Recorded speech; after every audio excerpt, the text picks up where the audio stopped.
إن الحمد لله نحمده ونستعينه ونستغفره ونعوذ بالله من شرور أنفسنا ومن سيئات أعمالنا من يهده الله فلا مضل له ومن يضلل فلا هادي له أشهد أن لا إله إلا الله وحده لا شريك له وأشهد أن محمدا عبده ورسوله يا أيها الذين آمنوا اتقوا الله حق تقاته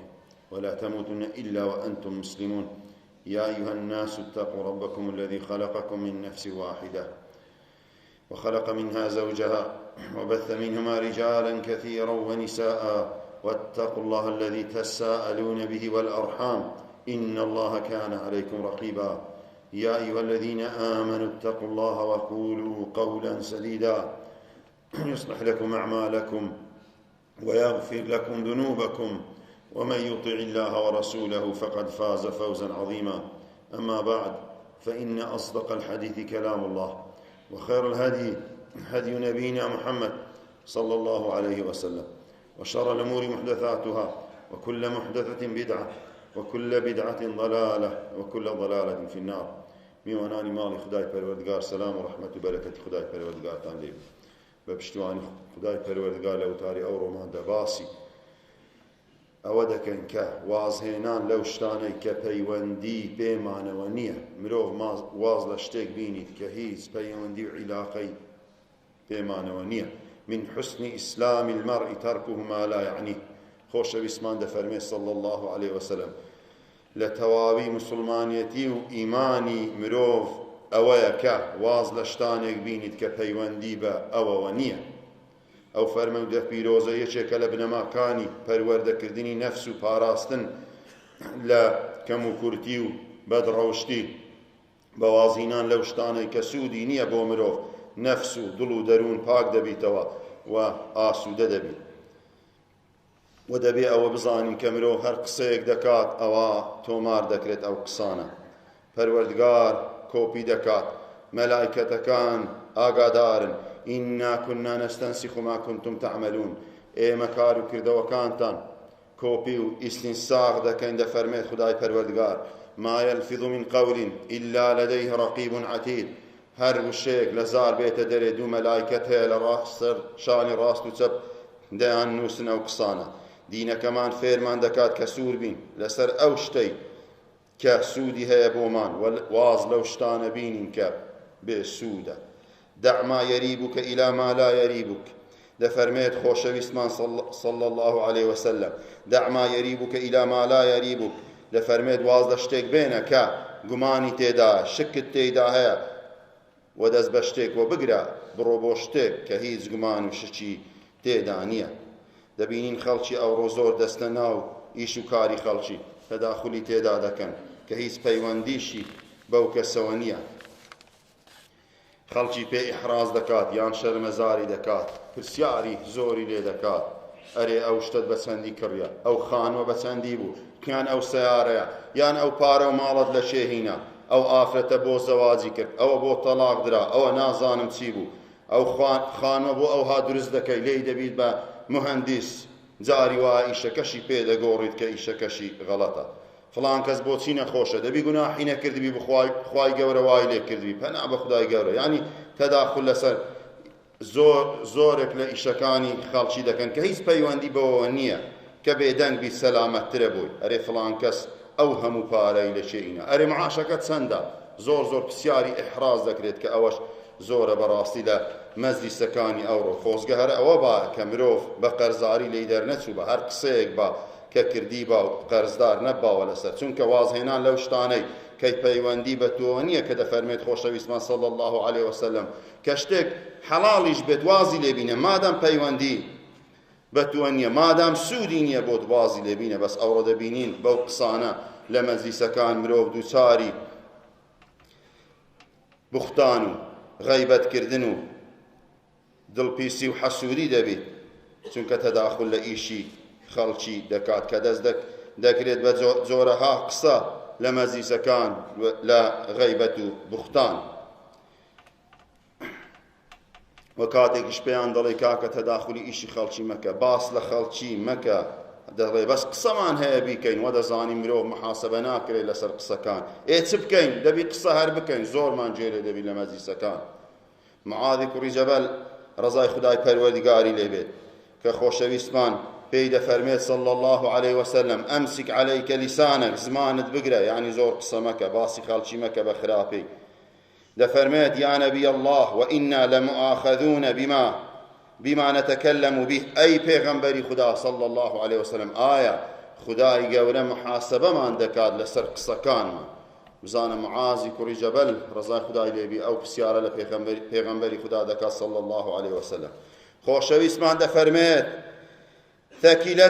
ثەکیلەتکە ئوموکە یا معاذ دایکت ئەتووی هەر نەببای هەر دەک نەمینی بە کوردەواری خۆمان دەڵێ ئەوەش دوعا نییە لە معازی کوڕی جەبەل ئەوە سەرزەنشکردنە ئەوە تەنبیهکردن و ئاگادارکردنەوەی معاذ بووە کە ئەتوو کو ئەوە نازانی ئەی معاذ کە مرۆڤ محاسبە دەکرێت لەسەر زمانەکەی دەفەرمووی خۆشەویستمان عەلەیهی السەڵات وەسەلام دەک نەمینی ئەی معاذ وهل يكب الناس في النار على وجوههم إلا حصائد ألسنتهم ئایا نازانی زۆربەی خەڵکی دەستە ناو ئاگر بەهۆی قسەکانیانەوە بەهۆی بەروبوومی زمانیانەوە ئێمەش ئەوڕۆ زۆرێکمان پێمان وایە قسەکردن هەروە دێت و دەڕوا هیچ نییە چ بڵێ هیچ محاسبە لەسەر ناکرێت وە قسەکردن هەیە کە مرۆڤ چەندین ساڵ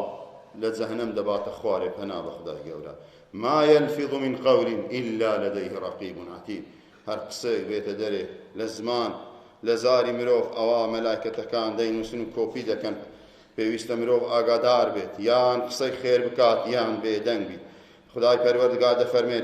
لا خير في كثير من نجواهم إلا من أمر بصدقة أو معروف أو إصلاح بين الناس ومن يفعل ذلك ابتغاء مرضات الله فسوف نؤتيه أجرا عظيما دەفەرمێت خێر لە زۆربەی قسەی خەڵکی دانیە چونکە زۆری خەڵکی قسەی خراپ دەکەن دەفەرمێت زۆری قسەکار تاوانن ئیلا چەند ئیستیسنایەک دەکات خدای پەروەردگار هەڵیان دەبژێرێت ئیلا فەرمانکردن بە خێر و سەدەقە نەبیت یان فەرمانکردن بە چاکە نەبیت یان چاکەکاری لە ناو خەڵکی نەبیت ئەوی دیکە هەمووی سوودی نییە پستە پست لە ناو خەڵکی دەفەرمێت سوودی نییە دەفەرمێت زۆربەی لە پستە پست خدای پەروەردگار دەفەرمێت و هەر کەسێکیش ئەو قسە خێرانە بکات فەرمان بە خێر و چاکە فەرمان بە چاکە و ڕێگری لە خراپە و ئیسلاح و چاکەکاری و سولح لە نێوان خەڵکی لە پێناوی خدای پەروەردگار ئەوە خدای پەروەردگار ئەجر و پاداشتێکی زۆر گەورە و عەزیمی پێدەبەخشێت دەفەرمێت خدای پەروەردگار پێویستە مرۆڤ خۆی سەرقاڵ و مەشغول نەکات بەو کارانەی کە سوودی نییە بۆ دنیا و قیامەت لە جیاتی ئەوەی خۆی مەشغول کات بە کار و کردەوەیەک کە سوود و قازانجی هەبێت بۆ دنیاکە و بۆ قیامەتەکەی لە خێر و چاکە و بەو شێوەیەش سەلامەت دەبیت ئینشاء الله و کاتیشی بەفیڕۆ ناچیت جاری وها دەبین کەسێک پرسیاری زۆر سەیر و سەمەرە دەکات بە تایبەتی لە مامۆستایانی ئاینی کە ئەو مامۆستایە ئەگەر بچیت بە دوای دابگەڕێت لەوانەیە چەند سەعاتێکی بە دوادا سەرف بکات بۆ ئەوەی بەس ئەو پرسیارەی بۆ ببینتەوە کە هیچ سوودیشی لێ نابینیت کەسەکە ئیمانی پێ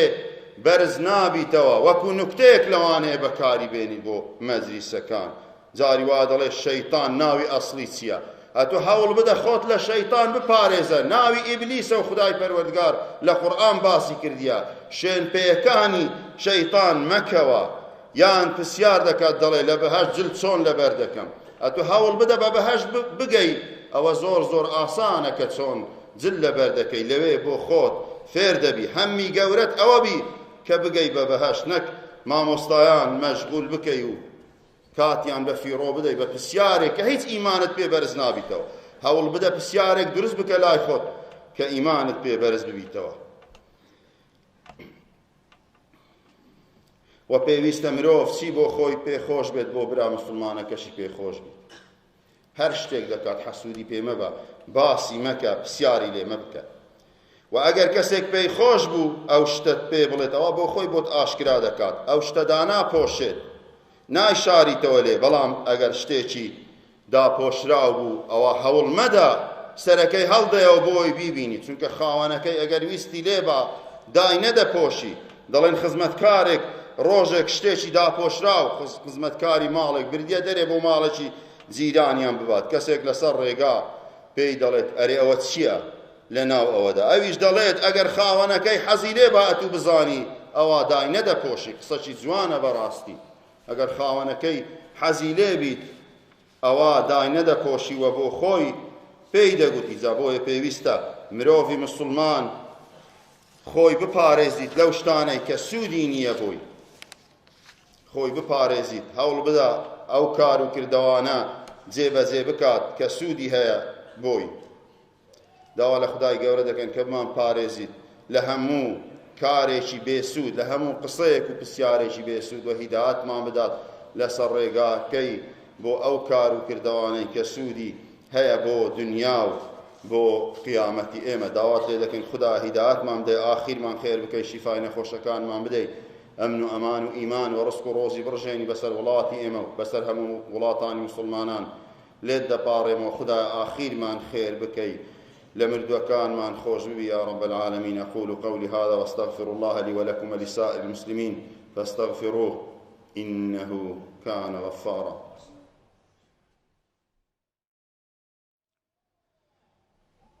الحمد لله رب العالمين وصلى الله على نبينا محمد وعلى آله وصحبه أجمعين. دبين جاري وها كسك إيشي كرديا كارشي بو خوي كرديا کەسێکی دیکە خزمێک لەوانەیە زۆر زۆر نزیکیش نەبیت هەر لە خۆیەوە شەڕی پێدەفرۆشی ئەرێ بۆ پرسیارت پێ نەکردم ئەرێ ئەتوکو ئەو ئیشت کرد ئەرێ بۆ وات کرد چیشی لێ نازانی لە ئیشەکە بەس خەر خۆی دەهاوێتە ناو ئیش و کاری ئەو خەڵکە جاری وا هەیە زۆر ڕوویدا دەبین کەسێک دەوێت کچی خۆی بەمێردا دەوێت کچی بەمێر بدا خزمەشی دوور دەبتەمانە ئێکا تو چ حەقت هەیە بۆ تەداخلی ئیشی دەکەی ئاخر سپەیوەندی بە تۆ هەیە بە خۆی دەکاتە دۆستێکی نزیک دەڵێ ئەمن ڕازی نیمە زۆر جار وا بۆ ئیشەکەش هەڵوەشایتەوە بەهۆی کەسێکەوە کە وەڵا ڕازی نییە تو چ حەقت هەیە کاکە بۆ تەداخلی ئیشی خەڵکی دەکەی تەداخلی ئیشێک مەکە کە پەیوەندی بە توەوە نییە وازی لێبینە خۆشەویستمان صلی الله عليه وسلم دەفەرمێت كف شرك عن الناس فإنها صدقة منك على نفسك شەڕی خۆت بپارێزە لە خەڵکی بەس بێدەنگ بە بێدەنگ خوای گەورە پاداشتت دەداتەوە بەس ڕاوەستە با خەڵک سەلامەت بی لە شەڕەکەت ئەوە بە پاداش بۆت دەنووسرێت جا پێویستە مرۆڤ تەداخلی ئیشی خەڵکی نەکات بەڕاستی ئەگەر مرۆڤ تەداخلی ئیشی خەڵکی نەکات ئەوە دڵی خۆش دەبیت دەرونی سەلامەت دەبیت خاوێن دەبتەوە ئینشاء الله قد أفلح من زكاها سەرفراز دەبن ئەو کەسانێک کە دڵ و دەرونیان بە پاچی ڕادەگرن وقد خاب من دساها وبە پێچەوانەشەوە ئەوانەی نەفسیان بەرەڵا دەکەن دوو لە ڕوتان ئەوانە خەسارەتمەندن خۆشەویستمان دەفەرمێ صلی الله عليه وسلم المسلم من سلم المسلمون من لسانه ويده مسلمانی ڕاست و درست ئەو مسلمانەیە کە مسلمانان سەلامەت بن لە دەست و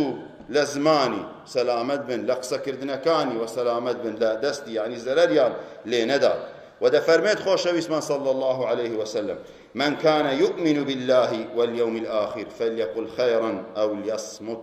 دفرمت هر كسك إيمان بخواي قوله بروجي دعاي هبيت أو باقصي خير بكات قصي خيري بيكرا بابيك أجر نبا بيدنگ بيت سلامة دردسي زبوه بيويست براستي أما أورو خير ببين قصيك نكن ك پەیوەندی بەمەوە نییە تەداخلی ئیش و کاری خەڵکی نەکەین بۆ ئەوەی سەلامەت دەربچین لە دنیا و لە قیامەت و بۆ ئەوەی کاتمان بە فیڕۆ نەچین مەشغول نەبین دووچاری غەیبەت و بوختان و حەسوودی نەبین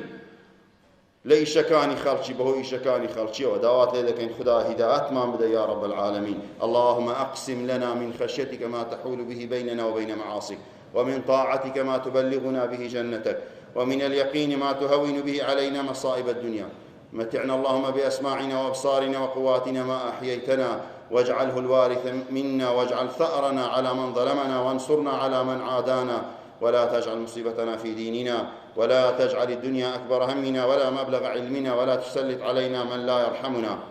اللهم لا تدع لنا ذنبا إلا غفرته ولا هما إلا فرجته ولا غائبا إلا رددته ولا مريضا إلا شفيته ولا ميتا إلا رحمته ربنا آتنا في الدنيا حسنة وفي الآخرة حسنة وقنا عذاب النار آمين آمين والحمد لله رب العالمين وصلى الله على نبينا محمد وعلى آله وصحبه أجمعين.